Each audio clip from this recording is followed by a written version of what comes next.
Bonjour, je m'appelle Brodagric, je suis agriculteur et entrepreneur de travaux agricoles avec mon frère à Hombourg, dans le Haut-Rhin. Café. En fait les deux. Je suis plutôt du soir, mais quand il faut travailler très tôt le matin pour des désherbages, eh ben, j'y vais. Plutôt semi. Tracteur. En équipe clairement, parce que j'ai jamais travaillé tout seul en fait. Soirée entre potes. Musique. Film. Les deux. TikTok. Ma plus grosse galère, vous voyez derrière moi qu'il y a des silos.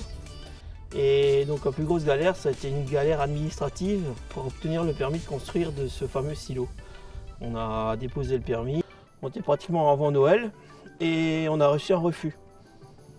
On a reçu un refus qui était hors délai et en plus avec une justification qui était injuste en fait. Donc on a passé les fêtes de Noël et de Nouvel An en n'ayant pas de permis et on a obtenu le permis à la Saint-Valentin, le 14 février.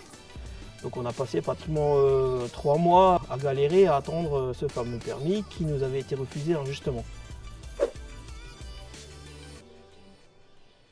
Ma galère au quotidien, c'est les réflexions des gens que j'appelle des toutologues, des gens qui savent beaucoup mieux que moi mon métier, qui veulent me faire travailler d'une manière qu'eux ils ont décidé, alors que sur mon exploitation, on a toujours travaillé à notre manière, sur des systèmes où ça va vite, où il y a un résultat en faisant le travail le plus vite possible, quoi.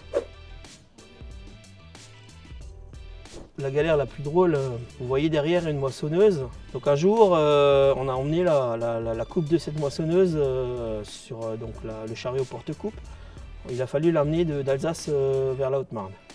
Donc mon frère est parti à 4 h du matin avec le tracteur, en sachant qu'il arrivait vers 10 h, 10 h 30 sur place là-bas pour déposer la coupe. Et puis après on avait prévu d'aller dans une cave de champagne. Vers 6 h du mat, il m'appelle, il a perdu une roue. Et il me dit je trouve plus la roue. Donc on arrive sur place et quand j'ai voulu mettre ma roue que j'avais ramenée, ça n'allait pas. Bon, on était coincés, donc maintenant il fallait trouver la roue d'origine. Et puis finalement on est tombé sur un monsieur qui nous dit quand j'ai pris mon petit déjeuner, là il y a le canal qui passe derrière ma maison, j'ai vu un truc jaune qui flottait, ça ressemblait bien à une roue. Donc on commence à suivre ce canal et par chance il y avait un buisson de roseaux au milieu du canal et il a arrêté la roue. Il nous vient l'idée d'une sangle, on avait une sangle sur le pick-up. Et par chance, en jetant la sangle vers la roue, elle s'accroche. On a pu récupérer la roue. Donc finalement, on est arrivé à 14 h en Champagne. Et on est quand même allé dans la cave en Champagne chercher du champagne. Ça c'était prévu et on l'a quand même fait, quoi.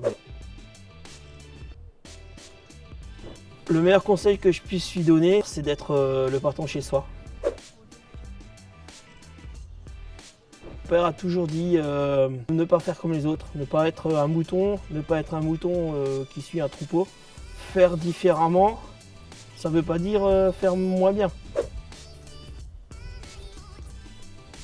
J'ai dit oui à cette interview parce que j'exerce ce métier avec passion. J'ai appris à connaître beaucoup d'agriculteurs par l'intermédiaire de forums où on partage nos expériences et ça nous a fait tous progresser.